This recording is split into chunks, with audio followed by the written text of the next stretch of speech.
Okay guys, since nakabalo naman mo unsang nauna mo yung basic siguro ng idea kung unsang directory niya, unsang forma sa directory sa project.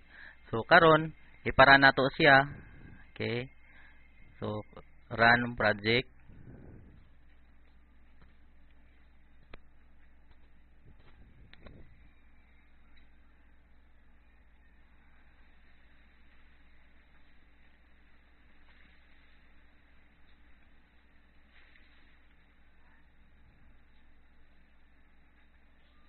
So, mao na iyang output.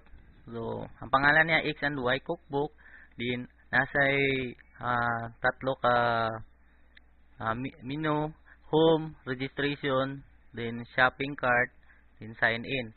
So, kini siya mao ni siyang mga book for sale. Example na ni siya advanced programming by Alpi, then programming to sample na siya na presyo.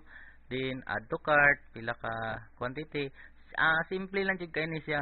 So ang purpose ani is paano nimo sa i-add, then paano ka mag-register. Click na to ang registration ha.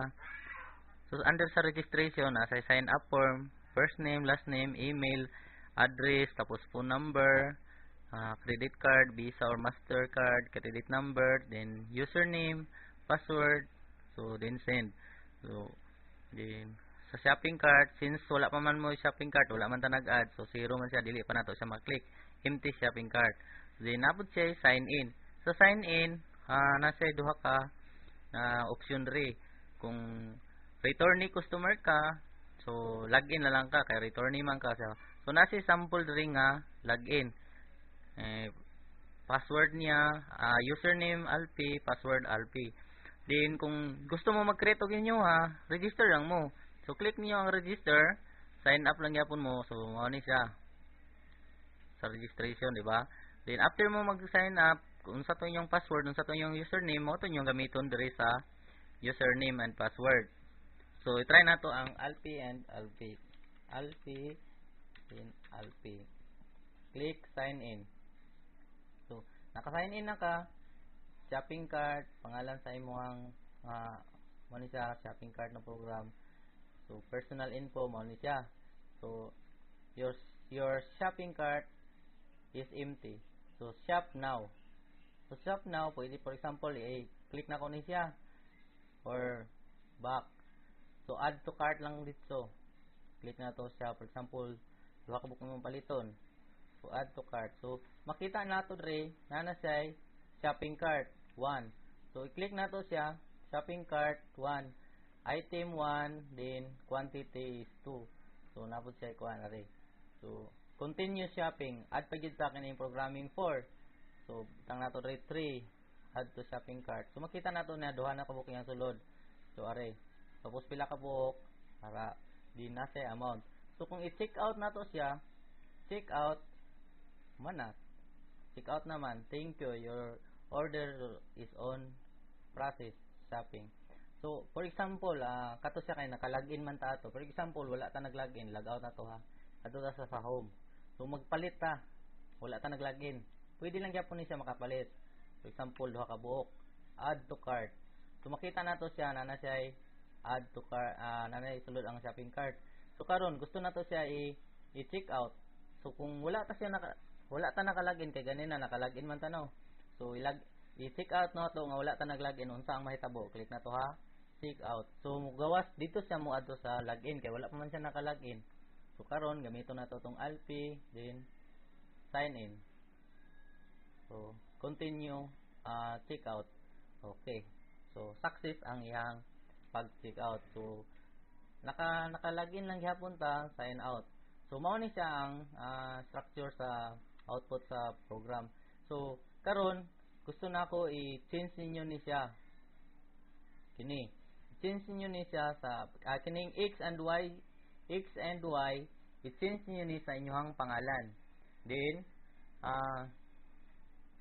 kining returning customer, lisdan niyo ni siya kining returning, lisdan niyo ni siya og existing customer. Then dire new customer, okay lang na siya. Then sign in. Then ang ibutang ninyo diri kining sign in, ilisdan niyo siya og login. Then diri sa kini siya ilisdan pud ninyo ni sa inyo ang sample na kuan. So kung mao ni siya gamiton ninyo, ilisdan ako, gusto nako ilisdan ninyo ni sa inyohang binuhat nga username. So diri sa footer niya ilisdan pud ninyo ni sa inyohang pangalan. Then kano sa siya gibuhat, copyright. So karon 2013, ilisdan ni siya 2013. Then diri sa home, kining sulod niya kining advanced programming by Alpi, gusto na ko ilisdan po ninyo sa inyong pangalan. Tapos kining advanced programming, pangilisdan ninyo ni siya kung unsa mga title inyong gusto. So kini siya tanan nalang ni siya sa source code. So para napud mo i-challenge gamay, gusto na ko kamo mismo ang mangita kung asa ninyo ni siya i-change. So I hope na nakasabot mo kini siya nga video nakasabot mo kung unsa ko ang bot ipasabot. Okay? So kato lang i-change ninyo, then pang-change ninyo tapos i-para ninyo kung na-change na siya, kung halimbawa na-change na ninyo, i-compile niyo, i-compress niyo ulit, tapos i-forward niyo sa kuha kung na-change na ninyo. Okay? So ang deadline sa before next Saturday.